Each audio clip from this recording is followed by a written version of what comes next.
Soit il est con, soit il est fou. Y a pas d'autre explication. Chelsea, Sunderland, on est à la 92e minute de jeu. Ça fait un partout. Estevao qui va pour une des dernières attaques, qui essaye de taffer Reinildo. Estevao, qui avance, qui essaie de bosser Reinildo, sauf que ça marche pas. Ça marche pas avec les anciens. Reinildo qui récupère la balle. On a le coéquipier qui la prend directement dans les pieds, qui progresse avec et qui envoie un ballon long, très long. Le ballon est à destination de Brobé qui se retrouve en 2 contre 1. Sauf que Sunderland, ils savent ce qu'ils font. Brobé, il est rentré à la 75e. Il est rentré pour ça. Il est rentré pour ses courses en fin de match. Brobé qui arrive dans la surface et qui va contrôler la balle. Et là, on se dit, il est dans la merde. Il n'y a aucun monde où il va faire quelque chose avec ce ballon. Ok, tu lui envoies un drop à la 93e. Ok, le mec, il a du jus. Mais là, qu'est-ce qu'il peut faire? Il en devait un. Du coup, là, Brobé, il met le match sur pause.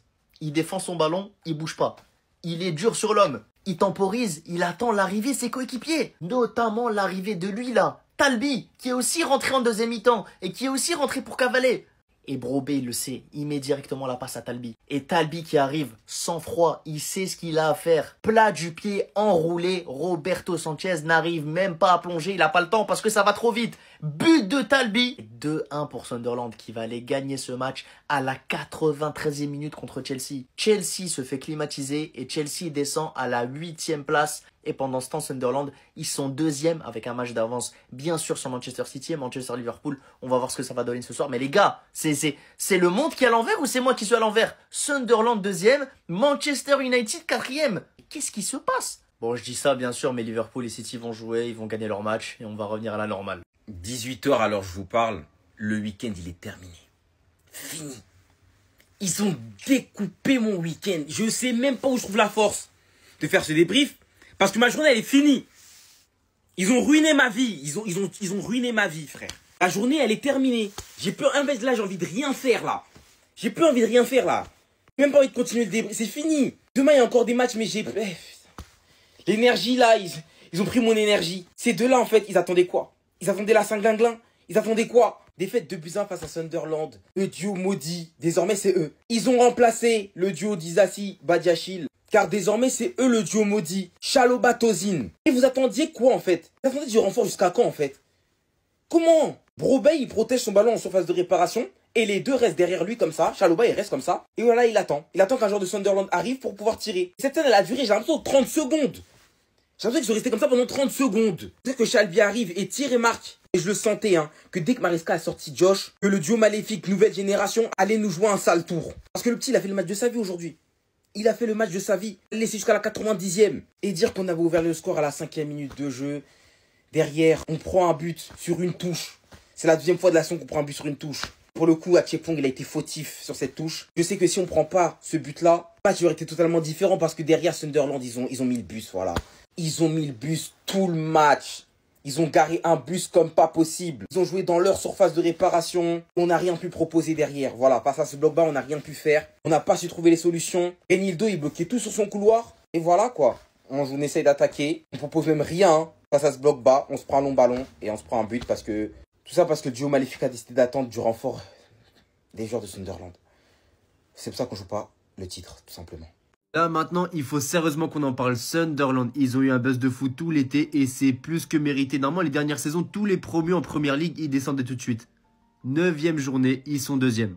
Après, évidemment, il y a encore City, Liverpool, Bournemouth et Tottenham qui vont jouer, mais quoi qu'il se passe, ils finiront maximum la 9e journée à la 6e position. Et ce que je trouve exceptionnel là-dedans, c'est que, ok, ils ont fait beaucoup de recrues, mais il reste encore une petite base de la Championship. Wilson Isidore en témoigne, meilleur buteur du club, 6e meilleur buteur de PL. Le frérot de base, il n'était pas destiné à jouer les premiers plans PL. Ok, il a parti à Monaco, avant ça c'était des prêts à Laval, Bastia Borgo, il est passé par la Russie. L'année dernière en Championship, 46 matchs, 13 buts, 2 passes D. Et là en 9 journées, déjà 4 réalisations et c'est sûrement pas fini pour lui. Et maintenant, regardons même la composition de départ. Qui pouvait prédire qu'un Bertrand Traoré, aujourd'hui, il allait encore apporter en première ligue? Même parlons de Nordi Moukté qui était complètement au placard du côté du PSG. Ils ont gardé comme dit des bases de l'année dernière avec Ballard qui avait marqué un début important pour la montée. Et à part ça, c'est des Granit Xhaka, Enzo le fait aussi qu'on parle du gardien Rofs qui est tout simplement exceptionnel. Mais de base, ce coach, c'est pas destiné à jouer les premiers plans en première ligue. Et d'ailleurs, Habib Diarra, on compte fort sur ton retour parce qu'avec toi, cette équipe tournera encore mieux. Donc maintenant, on souhaite juste que ça continue jusqu'à la fin de saison. Et mon seul regret, c'est qu'il n'y a plus de séries sur eux sur Netflix lors de cette saison. Pour les Blues défaite 2-1, hein, on va faire un résumé assez rapide. Un match typique du samedi après-midi. Voilà, contre un promu à domicile. On marque rapidement par l'intermédiaire de Garnacho, où sur le début de match, on les prend à leur propre jeu parce que c'est nous qui ont joué en transition, alors que Sunderland, c'est leur plan à eux. Du coup, voilà, la transition, ça met Garnacho en lumière, voilà, vitesse, pas besoin de beaucoup dribbler, voilà, juste un petit crochet, une frappe, un but, voilà, quand c'est sur ses qualités, c'est fort. Après ça, Sunderland arrive à revenir au score sur une longue touche, leur spécialité, on était prévenus, mais bon. Voilà, on a réussi à se prendre un but quand même. Et après le but de Sunderland, ouais, ils ont cadenassé, hein. Le bloc bas a commencé. Ils ont pas commencé le match directement en bloc bas, mais une fois qu'ils ont réussi à revenir au score, un bloc bas, laisse tomber. On rajoute à ça des joueurs peu inspirés. Aujourd'hui, il n'y a pas un joueur, si ce n'est Achimpong, qui est sorti du lot. Et on va dire Garnacho parce qu'il marque, mais pour moi, il fait pas tant de différence que ça. Voilà. Si peut-être Cucurella aussi, qui a beaucoup couru. Sinon, que ce soit Guillou, Pedro, même Pedro Neto, Caicedo, Enzo, ça a pas été ouf aujourd'hui. Du coup, deuxième mi-temps, c'était vraiment un attaque-défense, un bloc bas comme jamais de Sunderland. Une forteresse. On a l'action de Neto qui fait une passe dégueulasse à Garnacho qui pouvait filer tout seul au cage. Pour moi, c'est la seule grosse occasion qu'on se crée. Maresca a essayé de faire des changements, Estevao, ok, ça c'était bien. Et vers la 76e, Achimpong sort. J'attends vraiment la conférence de presse pour savoir pourquoi il l'a sorti. Et surtout pourquoi il fait rentrer Tozin. Parce que tu sais que tu joues contre une équipe de transition. Tu mets Tozin, c'est du suicide, hein, c'est du suicide. Les minutes avancent et les transitions de Sunderland font de plus en plus mal. Déjà, avant qu'Achimpong sorte, Xhaka fait une grosse percée. Heureusement, Achimpong gère bien le coup, ce qui fait que Xhaka aussi, il gère pas très bien le coup. Et voilà, donc les minutes passent et voilà, dans les dernières minutes, on se prend encore une transition. Et encore une transition, il était même pas vraiment géré. Sunderland qui récupère le ballon dans son camp très bas. Long ballon, un ballon désespéré pour leur attaquant. Tozin et Chalobah qui le coursent. Bah, c'est Tozin surtout qui le course et Tozin, la vitesse, c'est pas, voilà, c'est vraiment pas ça. Très lent. Il arrive à le rattraper dans la surface, mais il cadre. On sait pas pourquoi. Chalobah aussi qui est en spectateur. Et on se fait punir sur cette action. Que dire. Maresca, je le blâme juste pour le changement de Achimpong pour Tozin, mais après, j'attends de voir pourquoi. Et pourquoi il a pas mis Fofana à sa place. Sinon, je mets plus les joueurs en fautif sur ce match-là parce qu'ils ont vraiment pas été bons. Ça manquait de créativité, ça manquait d'idées, ça manquait de mouvement. Après, personnellement, le fait qu'on n'utilise pas les dédoublements sur les côtés, ça me dérange et ça va toujours me déranger. Surtout contre ce type d'équipe qui est regroupée où un ailier tout seul ne peut pas faire grand-chose. Donc, voilà. Défaite de buts à 1 face à Sunderland aujourd'hui. Ce sentiment de défaite en début de week-end et qui te flambe ton week-end, c'est vraiment quelque chose, ça fait longtemps que je l'avais pas subi. Bref, revenons au match. Dans un match où on avait littéralement ouvert le score sur un magnifique contre. Pedro Neto qui envoie la passe et qui envoie en profondeur Garnacho qui met son premier but sous les couleurs de Chelsea. Sur un enchaînement de dribbles et une frappe rasante entre les jambes du gardien. Après ça, je me suis dit, c'est bon, on va les tarter. On est rentré tellement fort dans le match et on n'a pas l'habitude de voir ça que je me suis dit, waouh, incroyable. Mais derrière, on s'est pris une touche pour la deuxième fois de la saison. Après celle qu'on a mangée face à Brentford à la 93e minute, on en mange encore une fois dans un cafouillage complet sur un dégagement de la tête à Achimpong. Remet la balle sur je ne sais qui relance sur Isidore là-bas, qui termine. Les gars, je sais pas ce qu'on doit faire pour arrêter de manger des touches, c'est tellement frustrant. Derrière, on rentre dans une spirale complètement négative. On sait plus jouer au football. Sunderland pose le bus. On est littéralement inefficace, pas de circuit de passe, c'est pas fluide. On dirait des joueurs qui ne se connaissent pas. Et sur cette action, le match aurait pu prendre une toute autre tournure. Sur un dégagement, Pedro Neto se retrouve en 2 contre 1 face à au seul défenseur de Sunderland. Le mauvais ballon qui donne même pas dans la course, qui le donne derrière lui, font que l'action... Honnêtement, Pedro Neto a du sens. Comment tu peux rater ça? Franchement, comment? Derrière, on n'aura su rien se créer. Et qu'est-ce qui se passe? La fameuse spéciale Chelsea. On se prend un contre... Je sais même pas comment la balle est dégagée. Brobbey se retrouve dans la surface. Il te lâche une protection de balle en mode ministre de la Défense. Le placement, la défense de Tosin Adarabioyo, les gars, c'est un sketch. Ce mec, c'est pas un défenseur, c'est un peintre. Il protège tellement bien le ballon Brobbey. Il décale pour Talbi, les gars. Il envoie un placé, les gars. Là où il faut, petit filet, but 2 à la 92. Mais je le savais, je le sentais tellement. Bref, lui, je sais même pas pourquoi il est rentré. Le pire défenseur de l'histoire du club. Il nous sortait un match de patron, Josh Achimpong. Pourquoi tu le sors? Il a joué que quelques minutes face à l'Ajax. Pourquoi tu le sors? Pour ne mettre ce terroriste. Non, mais regardez-moi ce marquage, les gars. Aucune agressivité. Il lui mettait des petites tapes comme ça. Il lui faisait, tiens, Frérot, ça va? Tiens. Bref, défaite pour moi totalement méritée. Hein. On était inefficaces, ils sont venus, ils nous l'ont mis les gars. C'est tout, c'est simple et net. À noter également le match catastrophique, cataclysmique de João Pedro qui est tout simplement invisible aujourd'hui. Franchement, je m'attendais à une très bonne connexion avec Guillou. Il n'y a rien eu. Je suis tellement déçu. Ça fait je ne sais combien de matchs qui marquent plus. C'est vivement le retour de Delap. Au classement, on dit littéralement adieu à la Première Ligue. On a 5 points de retard déjà face à Arsenal. Il suffit qu'ils gagnent, les gars, il y a 8 points. Fin du week-end, les gars, il y a moyen qu'on n'est même pas dans le top 10. Bref, merci Chelsea d'avoir niqué mon week-end. Aujourd'hui, et depuis 2, 3, voire 4 matchs, Achimpong porte notre défense. Je sais pas si on doit être heureux et s'enflammer, ou on doit paniquer, parce que c'est pas censé être normal en fait. Aujourd'hui, quand Achimpong joue à côté de Chalobah ou Tozin, c'est lui qui tient la baraque. C'est lui qui, qui rend ces vieux-là meilleurs. Maintenant, pour parler que de lui, sans parler des autres nullards, il devient vraiment costaud, les gars. Physiquement, on sent qu'il a vraiment pris par rapport à la saison dernière. Il tire beaucoup plus sur les duels. Et ça laisse à prévoir que du bon. Maintenant, faut qu'on trouve un partenaire qui va le sublimer. Parce que c'est pas normal que c'est lui qui sublime ses coéquipiers.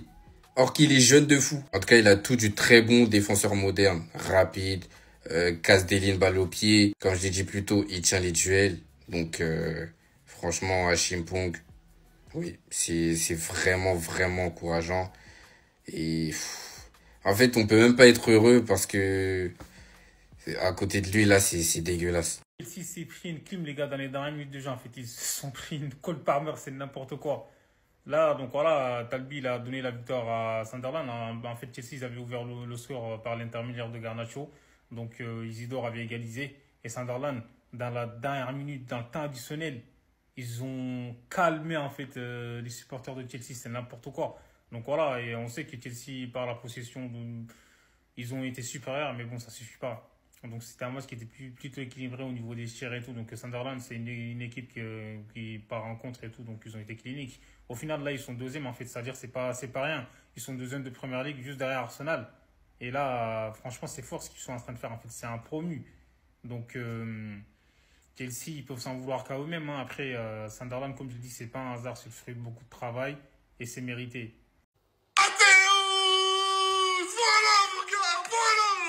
Merci. Merci.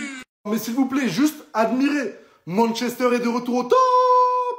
Non mais quel match. Quel match. Victoire 4-2 face à Brighton. But de Cunha, but de Casemiro. Et doublé de Bryan Mbeumo, le meilleur chauve de l'histoire du football. Désolé Zizou. On est officiellement de retour. Manchester United est 4e de Première Ligue. On est sur 3 victoires de suite, merci. Venez, on gagne encore les 2 prochains matchs, comme ça il arrête son défi débile et il se coupe enfin les cheveux. Dès le début du match et surtout au début, on était en pétard, on menait 2-0 à la mi-temps. À la 39e minute, les supporters de Brighton, ils boudaient déjà. Et on aurait pu mener 4-0 si Anthony Taylor n'était pas un gros chien. Il aurait pu siffler 2 pénaltys en première mi-temps, mais je vous referai une vidéo spécialement sur lui. On a eu encore un gros match de Sean Lamens, notre nouveau gardien.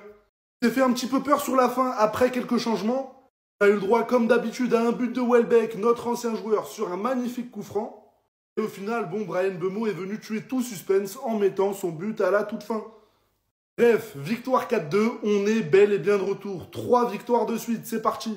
Sort du match United Brighton. Vous pouvez pas me faire croire qu'il n'y a pas Anguille sous roche du match de Baléba, les gars. Parce que moi, j'ai plus vu ça depuis Bakayoko contre Watford. Timwe Bakayoko avec Chelsea contre Watford, j'ai plus vu un match comme ça depuis cette date-là.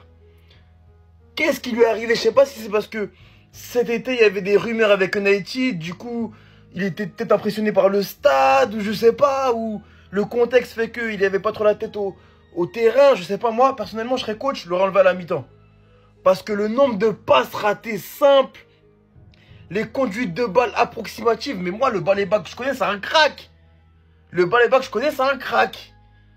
United, on leur a dit 120 millions cet été, ou je sais plus, ils étaient prêts à mettre une grosse somme. En tout cas, ça parlait en 100 millions, minimum.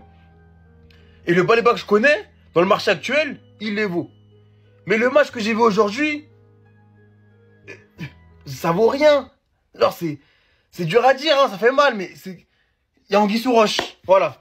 Je sais pas s'il a été payé par United, mais c'est pas possible. Le match que j'ai vu de Baleba, méconnaissable. Franchement, méconnaissable. Waouh! Les gars, là, c'est la mi-temps, mais il y a un truc bizarre, les gars.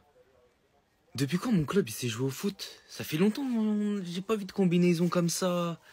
Ça fait longtemps que j'ai pas vu mon club avoir un beau jeu comme ça, les gars. C'est une folie, wesh. Ça combine dans les espaces. Cunha, il est en pétard. Casemiro, wesh, il est à son prime. Alors c'est ça d'avoir un fond de jeu, les gars. Oh non, je suis choqué. Je suis choqué de la prestation. Là, je vois clairement où veut en venir Amorim, même s'il y a du déchet. Des déchets techniques, ça dans les passes. Mais là, je vois vraiment le fond de jeu, je vois où ils vont en venir. Et ça, franchement, ça fait extrêmement plaisir. Et franchement, là, j'espère que la deuxième mi-temps, on va les boxer, on va continuer sur cette lancée. Et pour l'instant, là, putain, qu'est-ce que ça me fait plaisir.